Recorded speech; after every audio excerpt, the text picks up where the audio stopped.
today. Most of you know who he is. Comes from New York. I'm originally from New Jersey, so neighbor of New York, but I can tell you that New York is no room for amateurs, especially if you're crossing the street in New York. He flew in from New York, and boy is his middle finger tired. Sorry,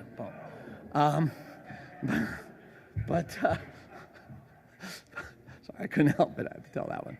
So, but seriously, I've introduced this gentleman twice already this weekend, so I'm out of my funny anecdotes, etc. So I'll go a little bit more seriously. It's almost embarrassing to me that I actually had to ask him this question as he sat down for lunch. I know we have this, I don't want to call it a rift, because I don't believe that it is a rift, but we have differences within this party. We've got the anarchist versus the minarchist, etc., and some people refer to that as a rift. I don't really call it a rift, etc., and I argue that we're all on the same bus, the bus to liberty, right? And where you choose to step off of that bus is your choice, but we're all way down here and liberty's way over there, and we're all riding the same bus. But I actually had to ask him, where does he fall into that spectrum? Is he an anarchist? Is he a minarchist? Is he something else? And he had to take a few minutes to try to answer that question because he had never really thought of it in that paradigm before, which made me even more proud of him. But the thing that stands out for me about this gentleman is the way he delivers the message. Again, I don't want to call it arguments, but there's disagreements within the party about, how the radicals present themselves versus the compromisers and what have you. And I would argue that the greatest radical, if you will, was Harry Brown. And unless you actually stopped and read exactly word for word what he was saying, you didn't realize he was radical at all, because he was delivering a message in a way that was palatable to anyone who was listening to it. That is the best way I can describe the gentleman I'm about to bring up to the stage, because he delivers the message consistently over and over and over in a manner that is acceptable to the listener. We can all learn an awful lot about that, and the passion is clean off the charts. So I would like to introduce Larry Sharpe.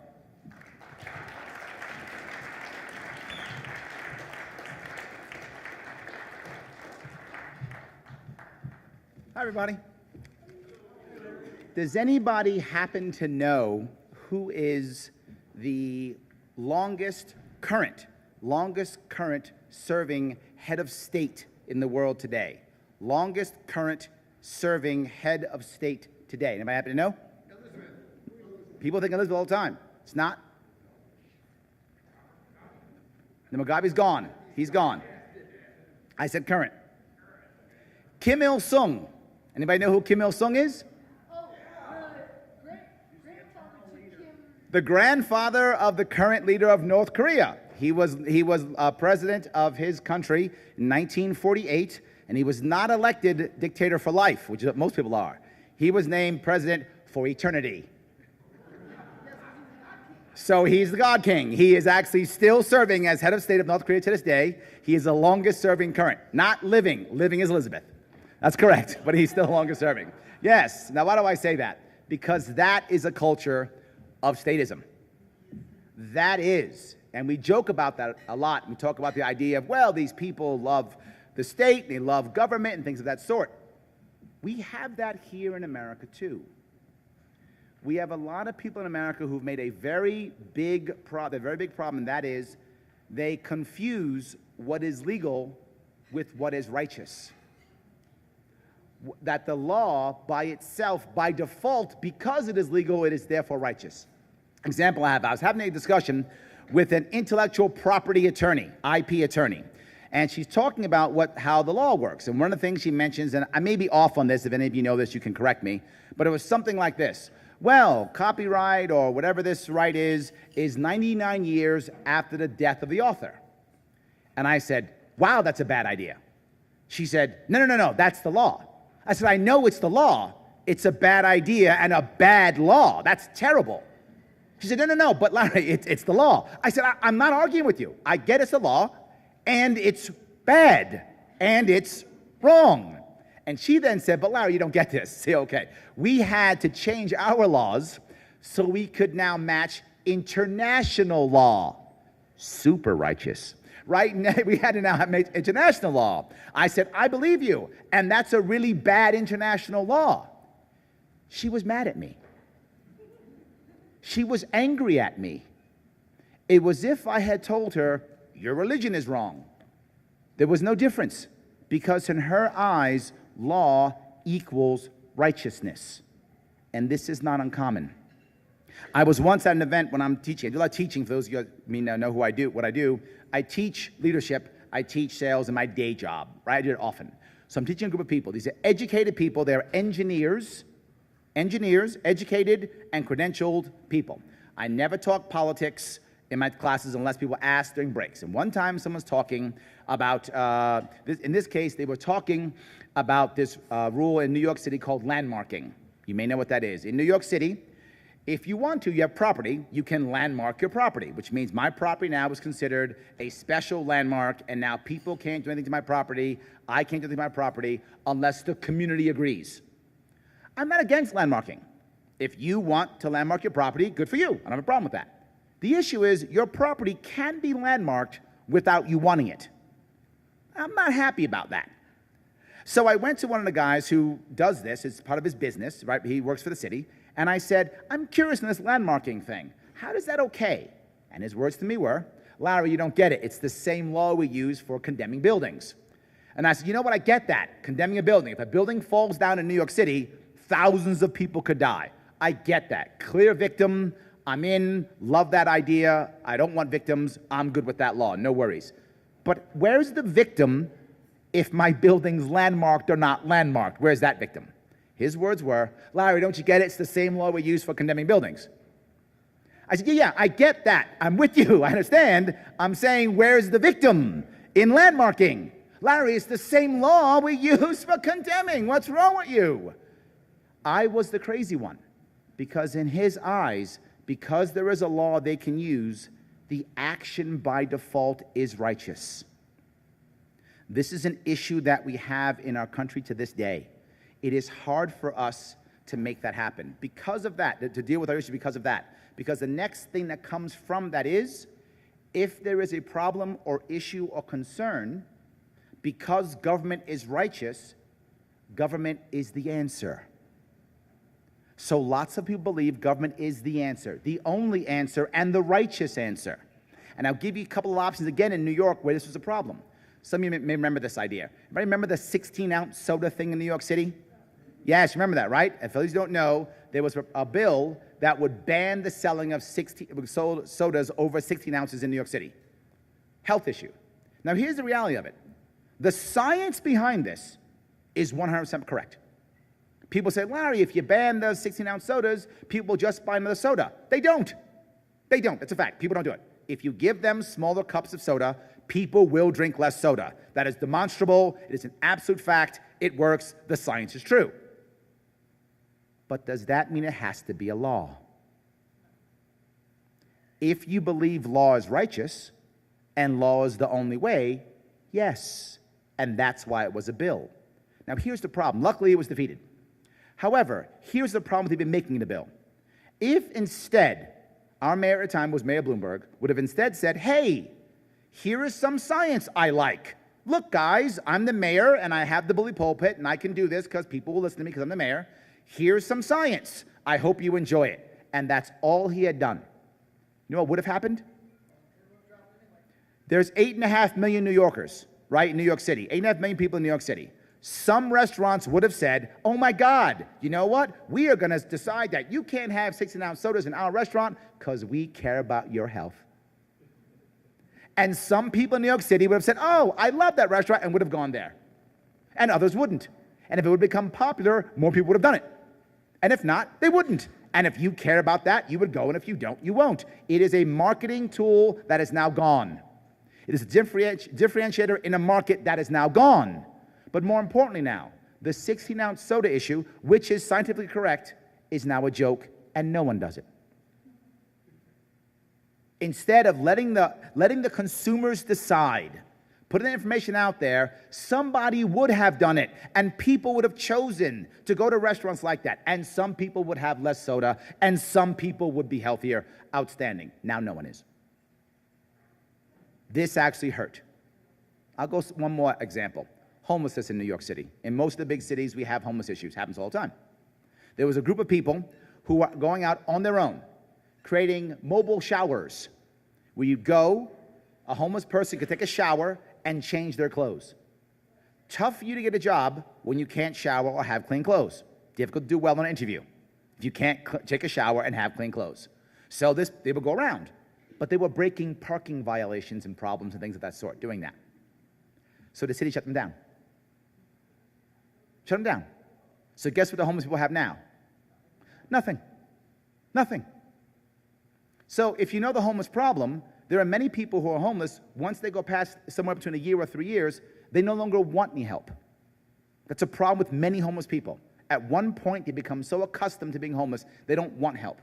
But there's that golden time between 1 and 3 years where someone has a chance to get back on their feet and get back into the market and get back to being productive. There's that window. This nonprofit, this privately funded organization was going to try to get people in that window to get their lives together. Gone. Gone. Did anything else change? No. The answer was, let's fund the government program, which of course meant nothing.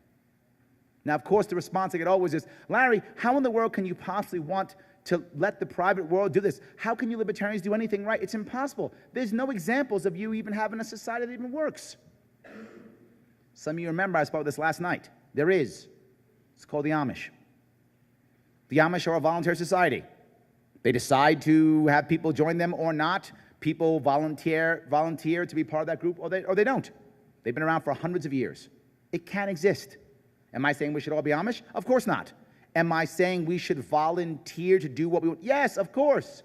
But Larry, with the libertarian world, there'll be craziness. No, we will still create our own social groups, our own civic groups, our own religious groups. We'll still do it anyway. Of course we will. We'll still support each other. And the Amish are an example of that. There'll be lots of it. But Larry, how can libertarians lead? This stuff you're talking about, it's just we need to reform government. It's not about libertarianism. It's not about that. How can you guys lead? Here's how. Every successful business in America today, every new successful business today is run by libertarian. They're all run by people who are not saying, you must do everything I tell you. They are run by people who say, let me find the best people and let them go. Let me give my leadership freedom. Let me give my people the opportunity to innovate. Let me allow people to innovate and do things on their own. Let's make that happen. That's what's already happening in the private world. Capitalization is already working here. It's working. So there are examples. But I have to go one step even further than that. I was doing an event at a college in upstate New York, Western New York.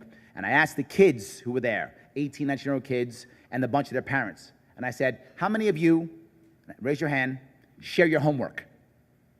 Some of them were scared to raise their hand because their parents were in the room, right? But then all of a sudden they started raising their hand, and all of them raised their hand. I said, yeah, that's common. So not just that, when you were in high school, how many of you shared your homework? Every hand went up. I said, yeah, this is a sharing economy. This is a sharing world. We always share. That's what we do now. That's how it works. That's the new world. What does government do when it comes to the sharing economy? Punish it, regulate it, stifle it, try to stop it. But that's the future. This is a post-industrial world, right? We're not worrying about factories anymore. It's not what we're doing. We're building businesses in different ways. I don't need your arms and legs as much as I need them in the past. I buy them overseas, or technology takes care of that for me.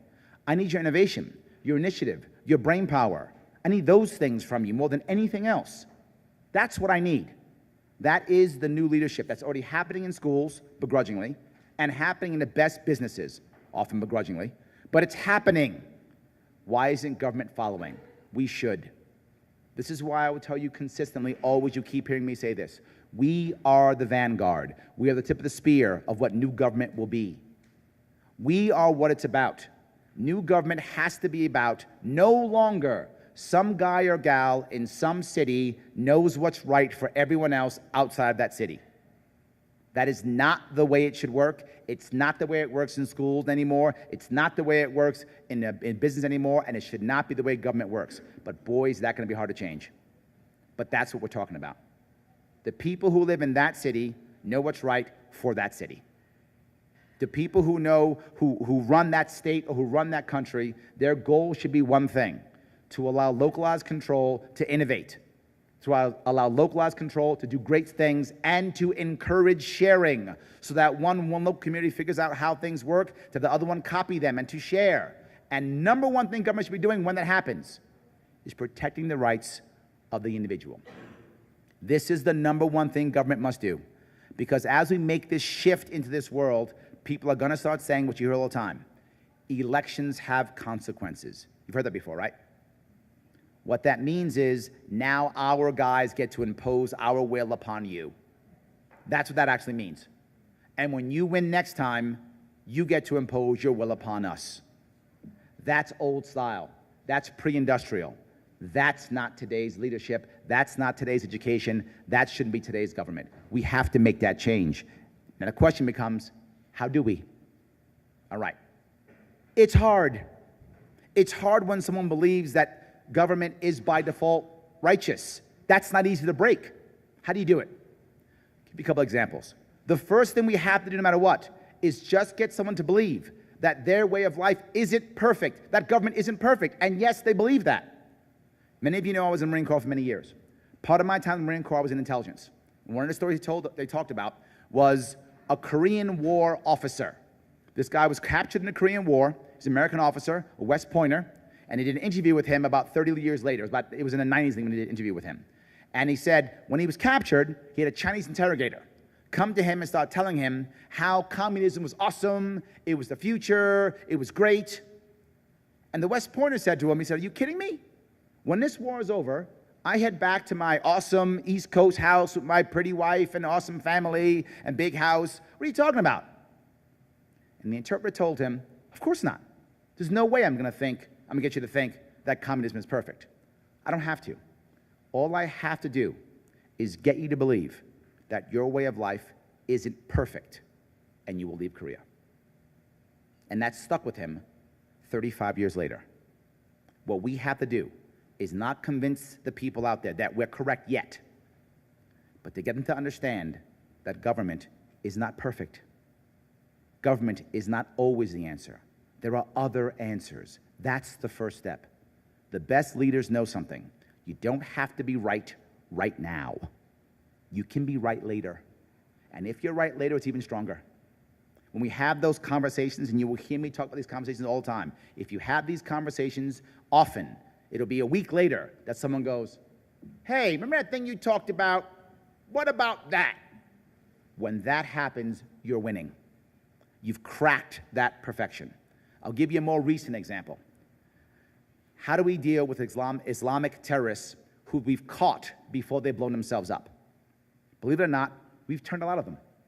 We've turned people who were about to blow themselves up for their way of life, who thought the right answer was to kill themselves in innocence. Wow, that's someone who is a believer. Absolutely. We turned them. How do we turn them? By yelling at them? By convincing them how right we are? No. They use Islamic imams to have conversations in a language that they understand, and they talk to them. And here's the best part. The most zealous are always the converted. So when you get that person who was literally going to be a suicide bomber to say, "Wow, this is not the right answer. I can go through a way of peace." They're the most peaceful people you can find. This is what we need to be thinking about. We have to have those conversations with those people, not be angry. We can turn them. We have to have those conversations with the people who we think are crazy. Calling them status, calling them dumb, calling them this, calling them that is not the answer. The answer is getting them first to believe that government isn't the only answer. That's the first step. If we do that, we will slowly but surely win. Thank you.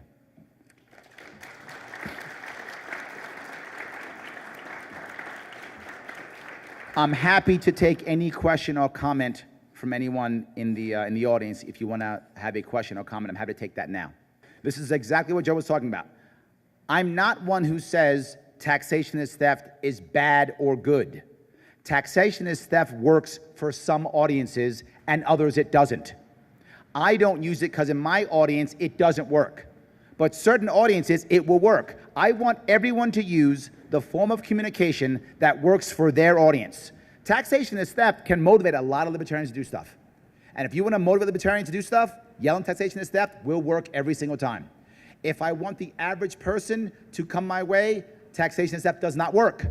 So I'm not against either of them. I want you to use the phrases that will work with the audience you're in front of. To your point, should we care if taxation is theft? Here's the reality of it. To your point, the vast majority of people, and it's any way you look at it, surveys, asking questions, anecdotes, whatever, your point is correct. Believe taxation is the only way to a civilized society. They believe that in their hearts. They've been told that for decades, and they believe there is no other option but that. You are correct. And if they believe that, then they consent to being taxed. If they consent to being taxed, there is no theft. However, there are people who are two sides. On top of that, not just that, that's one chunk. And it's usually, believe it or not, about 2/3 of the population, give or take, fit that criteria, give or take. About a third, depending upon what poll you go to, will say they aren't taxed enough. Yes, there are a bunch of Americans who actually fall into that criteria. That's true. But then there's that other third, and that third is one of two, who either say, I'm taxed too much, or I'm taxed for the wrong things. In that case, for those people, taxation is extortion, because they still consent to it, but they don't like the deal, right? So in that case, taxation is extortion. But there's also a chunk of people who don't want any tax, who believe there is no way, that's the wrong answer. They don't consent to taxation at all. For those people, taxation is theft. So the answer isn't a one-way word answer. It depends upon who you are. Where do you fall in that spectrum? That's the reality of taxation. But this all falls back to what I just said. And for those of you who know I'm running for governor, I'm talking about other revenue raisers that are not taxation. Why am I doing that? Because I'm trying to do what I told you. I'm practicing what I preach. I want to get people to understand that taxation is not the only way. There are other ways. So I don't have to destroy taxation tomorrow. I can't do it. It is impossible. But more importantly, if I said I was going to destroy taxation overnight, most people, at least 60%, would assume the world was going to end because they believe there is no other way to civilize society. And what will happen? They will become afraid. And what do people who are afraid do? Yes, they make bad decisions. They ask for a strong man or they ask for socialism. This is a human thing from all of eternity. Please, strongman, save me. Please, socialism, pass the laws to make things perfect. I don't want to make people afraid. I want to turn them. I want to show them there are other examples, and they will go, wait a minute. So taxation isn't the only way? There are a lot of people who think there is no other way.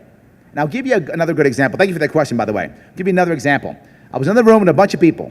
These people, again, all educated, they work for the government, all of them in this case. And during one lunch break, the guy's talking about how the Fed has saved us and how the Fed is so awesome, and without it, we could have never got out of the last crash. And they asked my opinion on this. I said, you asking my opinion on that? They said, yeah. I said, okay. Do you guys know the Fed is not part of the government? Do you guys know it's a private bank?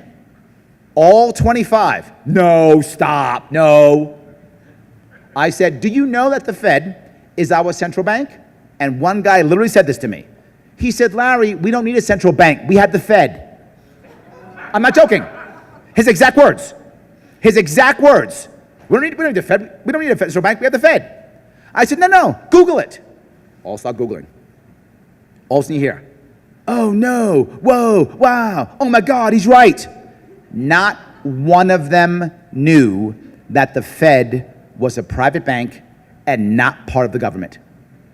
They were talking about how the president should fire the head of the Fed because they believed that it was a government agency that the president could fire the person. This is what we're up against, guys. This is what I'm saying. We are the vanguard. We're the tip of the spear. We're the beginning.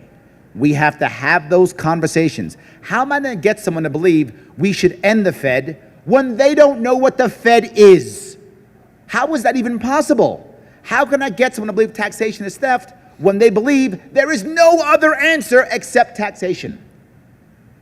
People ask me, and Joe was bringing this up, he said, Larry, where are you? Anarchist, minarchist? You know, in my heart, I said in my Reason magazine interview, in my heart, I'm an anarchist. It's true. I am. But I realize how far away this country is from that. And the direction we're going right now is not towards freedom, it's towards oligarchy. That's what's happening at this moment in time. It's why I'm such a libertarian. Is the Libertarian Party perfect? Of course not. I fight libertarians all the time. Some of you have seen me do so. I fight libertarians all the time. I fight with my own state party all the time. I fight all the time.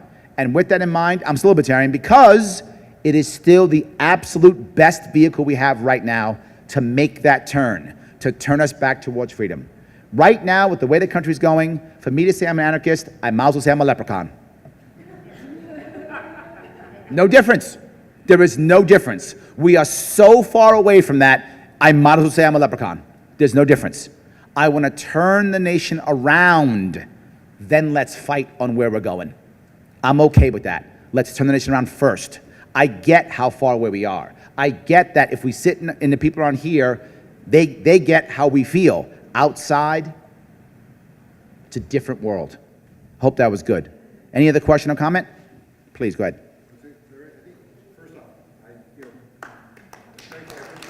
Oh, thank you. We have to get back to business. Ah, yes. I think if you can answer very quickly, sorry, I think we only have about 3 or 4 or 5 minutes, but one thing I'm very interested in is whether you're starting to see in New York, because I think a big part of your push is extreme federalism. So in other words, let the states, let the local. Yes. Are you starting to see in New York a little bit of the noise we're hearing out of California, which is now that they realize that they're not necessarily going to control the federal government all the time, you know, maybe they should understand that we should be pushing government further down the chain. Absolutely. If we have government at all, Yes. it should be at the most local level as possible. I absolutely see that, but what I see more than anything else is that with the youth, believe it or not. With the youth is starting to get that. They're like, you know, maybe this idea of government owning everything is not the right answer. I do see it. It is happening. It's beginning to turn. The question is, when it begins to turn, are we going to be there to pick it up, right? When they start looking for something else, will we be there to go, no, we're here? Or will they simply say, I have identity politics, which is red or blue, and when red or blue doesn't fit, will I just shut off? And what's happening in New York State now is about 70% of New Yorkers don't vote. They've just shut off. They identify red or blue doesn't do what they want, doesn't give them what they said they would give them, doesn't work at all. They walk away. They say, I'm done. And particularly in New York State, we have about 100,000 people in New York State every year leaving. They're voting with their feet. They're packing up and walking away. So yes, I do see it. They're trying to go someplace else. We have to be the party to pick them up when that happens. So yes, thank you for that. All right, I do have something I want to do real fast if I could. Oh, thank you, go ahead. I think unfortunately, we have to, if you want to give it a shot, but otherwise we're. There's a young man in the audience. I think he's 13 years old. I'm trying to find that kid. He makes me think special because that kid decided to show up and sit through all my garbage and not complain, not get in his phone, and actually pay attention. And I think his name is it Laredo? Is that right? Is that kid here? Oh, he is here. There he is. Good. Yes, awesome. That kid. I want to acknowledge that the youth is important to us and is our future without question. And kids like him coming here, paying attention, this is a guy who's going to be a young man making impact in our party. I want to say thank you when I give you this shirt. Thank you, my friend.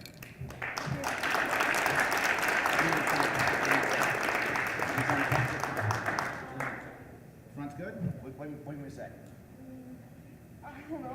You don't know? Come on. What do you want to? What do you want me to write? All right, whatever you want. You just want me to sign it? All right, we'll sign it. Good. When I'm famous one day, you'll be able to sell it if you want to. Or tell your friends, I knew Larry Sharpe when he was a nobody. That'd be good. Thank you. All right, thanks.